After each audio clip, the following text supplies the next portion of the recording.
Guys, welcome back to the channel, welcome back to a new video. Today a little bit later than usual, but we have again an absolute jam-packed episode because we have a new day of the week, new day of the month, or at least the first trading day of the month. And we have a new quarter, and there's so much going on. Also during the weekend, the financial news just follows each other up so extremely fast. It's almost hard to keep up with. So therefore, like I said, it's a jam-packed episode. Before we are going to dive in, as always, I'm going to ask you to like, subscribe, click the bell, click on all so you don't miss anything. Leave me a comment, share this video with your friends if you think this is useful. And without further ado, let's start diving in. And actually first I want to start off with the news. Last week the new government in the UK said let's lower the taxes on the rich. That caused for quite some panic in the bond market. Also the pound went to a historical low versus the dollar, and they had no idea how fast to reverse this again. Said, okay, you know what, we're not going to to lower the taxes on the rich, and some of the stuff that they had in mind. And this headline says it all. Pledge no more distractions after a tough day. Sees a U-turn on the top tax rate. So that was quite intense. Then of course the story of today is Credit Suisse, a bank from Switzerland, is most likely in trouble for like kind of the equity that they have, so liquidity they have on the balance sheet. Can they meet all the requirements? And some say this is a problem because of the credit default swaps. Well, if you have been around since the credit crisis, then you know that this is the exact same financial product that ruined so many banks during 2008 and afterwards. This is a very, very dangerous leverage product, but it's still being used, and almost it's crazy that this exact same product might bring this bank into trouble again. You bet your ass that behind the scenes it's panic, all hands on deck, and they will do whatever they can that this bank will not go bankrupt. But everyone feels like there will be something, that will be another trigger. Everyone is trying constantly to find out what could it be. Is it, let's say, maybe the bankruptcy of this bank, which will cause a domino effect?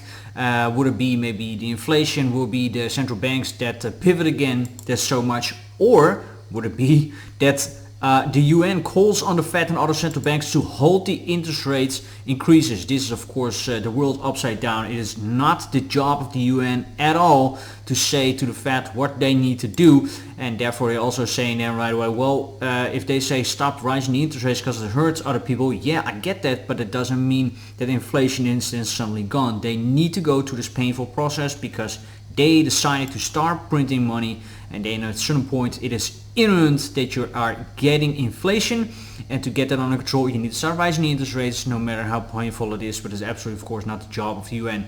Again, you find this kind of stuff on my Twitter, links in the description. Alright, cool. Now let's quickly head over to BTC, because this is the pattern that we were looking at last Friday. Ascending triangle or pattern. We had a breakout, but then actually the hours after we just went down again. Saturday, Sunday a little bit sideways down, and now today we are finding our way up. And I also said it in Friday's video, be very, very careful with this long trade because A, we have the weekend, B, Russia annexed a few areas in Ukraine, and I was very afraid that during the weekend that we use that right away to start using nuclear weapons. And then of course the only asset that's traded 24/7 is crypto, and that will then take a quick nosedive down, so be very careful.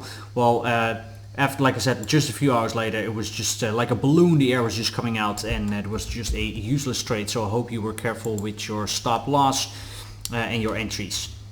With that being said, I think we can take this out. It's not really relevant anymore. What I'm now looking out for is this rise that we have today. Again, this is on the 1 hour. We are kind of coming close to the golden pocket, approximately 19,720 to, let's say, 19,760. That is the golden pocket. But what I'm actually more interested in is if we can reach this high again. That actually would be nice, 20,180. So maybe that we do like something like an SFP and then going lower. We'll definitely trade that as a short, or maybe try an SFP these highs right here, we have to take into account that this is again a lower high, again a lower high compared to the previous one, so we might not get it at all. If let's say we are taking it out, I still have this box from last week. This is our macro golden pocket measured from the bottom here. Let me draw it. That is the bottom, and then this one right here is our top. So just to make sure that you see it, this is then our top measured, and then of course we are getting the golden pocket right at where I already had the box. But if you have missed the video, then you now know what the measurement was. That one is hanging around 21,000 and 21,200, but there's quite some resistance above us, so we could SFP again this one at 20,180. Then here 20,400, and then here we have 21 to 21,200. On the downside, there are also still quite some levels. As you can see, we are now fighting here with this thick blue line. That is the local value area high. If we get above it, of course, then we can expect more movement to the upside. If we go down, then the first one is here, the point of control. You can see there has been support and resistance for a very long time, approximately 19k. And after that, the value area low from this local range, approximately 18,700. Nice thing about these two levels is if I zoom out, you see also a red line here and a blue line here. There's also the point of control and the value area low of the macro range from this very big trading range, as you can see. So that is actually very nice confluence also at these levels. If we go lower, these levels stay the same as the one that I gave last Friday, and that is that if we, let's say, would go lower and bounce off again, you could trade a long, but be very careful. And if we SFP it, you can trade it. And of course this SFP here, that was the low from this moment right here, that's 18,200. If we SFP that, I'll definitely take it. Or if we have a swing fill pattern from 17,600 and then going higher again, I will also definitely trade that as a long, so then you kind of know now where I'm looking out for. If we're looking at the indicators, then to be honest, doesn't look all too bad. I mean, look at the money flow just coming up into the green. Momentum waves are higher, view up looks good. RSIs are a little bit split, so you want to see that maybe hold and then come together again. That will be absolutely a sign of strength. Very nice. On the 4 hour, we kind of see the same. The moment here in that the money flow is in the red is quite low. We have quite a bounce up. VWAP strong, RSIs tied together, strong, not melted together yet, but it actually looks pretty good.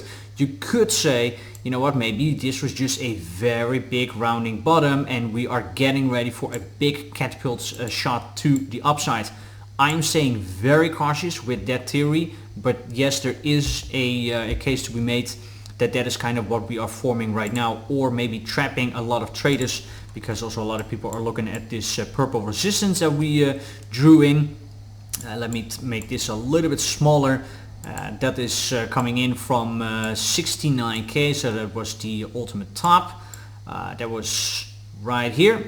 As you can see, that was the ultimate top. Then we had again here touch point at approximately 47.48. It was also a very important support and resistance flip, and now it comes into play kind of again. So it's kind of recoiling up to that moment. Well, what actually would be nice if you want to have a scenario of maximum pain where a lot of people are getting bullish and then we are reversing, is for instance that we are going higher for, let's say, to this golden pocket, approximately 21,000, and then we also have the breakout from this support and resistance line. Everyone say that was it, the bottom of the bull market is in, we are going higher, and then 1 or 2 days later we are rolling over and then making that ultimate new low here underneath 17,600. That would be a tremendous trade, I think, and that is definitely something I'm looking out for. I said it already many times before. Inflation is still the narrative. Inflation is still the story, and that will dominate the market. So as long as the inflation stays high, I think the central banks need to rise the interest rates, and therefore money is flowing out of the stock market into bonds, the dollar, savings, and therefore we also see other assets selling off, for example crypto. So that is kind of where we are playing at right now. Then I quickly want to head over to the S&P 500, because as you maybe remember, I said last week I have a support line here at 35 90, and you can see Friday we closed the day, the week, the month, the quarter at almost the lowest point here at 35, let me see, 85, so only $5 off my support and resistance, and now we're going higher. I also drew in this kind of falling wedge right here, and it looks like that we have now came out, retested it on the red candle, and now going higher. Actually, that would be nice. In the macro, this is actually not a good sign at all. Why? Because we are starting the month in the green. So, well, rate is finally relief rally. That looks good. But let me zoom in and let me show you exactly what I mean. And also this also goes out for Bitcoin. As you can see, there is no candle here on this monthly red candle that we just closed. The month of September was minus 9.3%. But there is also no candle on the bottom of this new month. So what then usually happens is if we are first going up, we are creating the candle on this side, and then we reverse to create the candle on the bottom side, and then maybe also fix this red candle right here, as it then is called. The exact same you also saw with the previous month and the month before that. You see that there's first a candle on the top, and then the body is at the bottom, candle at the top, body at the bottom. So don't get all excited because we just started pumping right now in the first day of the month. That could be in a macro actually pretty bad news. Of course, we can also have both scenarios, that we're first going up, then going lower, creating the body on both sides, and eventually we stop somewhere in the middle. Of course, that is very much possible, but I am always staying very careful if right away we start pumping or dumping in the first day or few days of the month. And again, for Bitcoin is exactly the same. Let me quickly zoom out to the monthly. Well, actually here we have a little bit of a candle at the bottom, but not a lot. Yeah, like I said, the narrative is still very, very bearish in snare and inflation and yada yada yada. We know that now by now. So if we are going up, then I'm thinking, well, we might just do that to create that nice candle to then test the lows for this month. Could be very, very well possible. So just keep that in mind for the rest of the week and the rest of the month when you're trading, that we barely have a candle at the bottom of this monthly trading session. So then you know that for next time. Other than that, do I have anything special? Well, actually we just came pretty low. Friday was just one low after another, after another, after another. So a little bit of relief is due. Can be a few percent, maybe back to kind of at or in our box and then back again.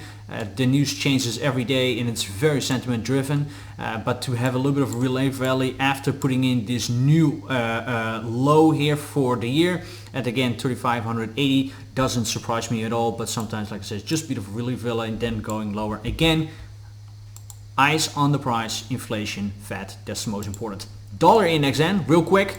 This is just a range bound, nothing more, nothing less. This was quite the run up, so to us to go a little bit lower makes a lot of sense. I have drew a fib retracement. We have not really tested the 61.8. That one is now at starting off with 111.4 to 111.2. But actually what I would prefer, if this thing needs to go higher than anyways, is to take this low right here, and then the dollar index still has some room to go to the downside. Then we're talking about approximately 110 for the dollar index.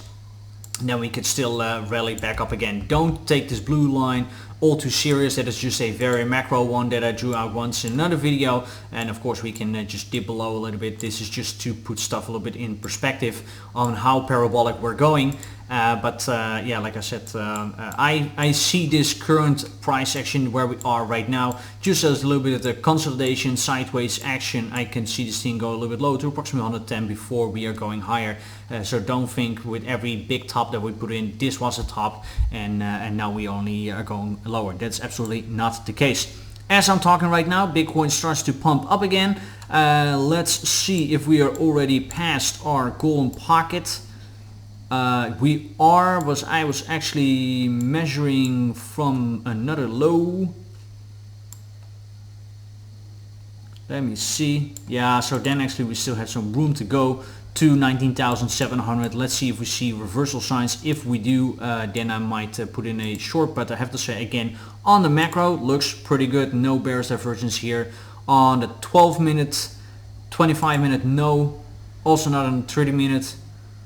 Let me see the low time frames. 5 minute, whoo, look at the money flow. No, that doesn't also look like it's gonna cool down any moment. Alright, cool, that will be it for now, guys. You know what kind of price targets I'm looking out for. Stay careful, don't get too hyped up if we have 2-3 green days in a row. It is to be expected after sideways action or a big dump.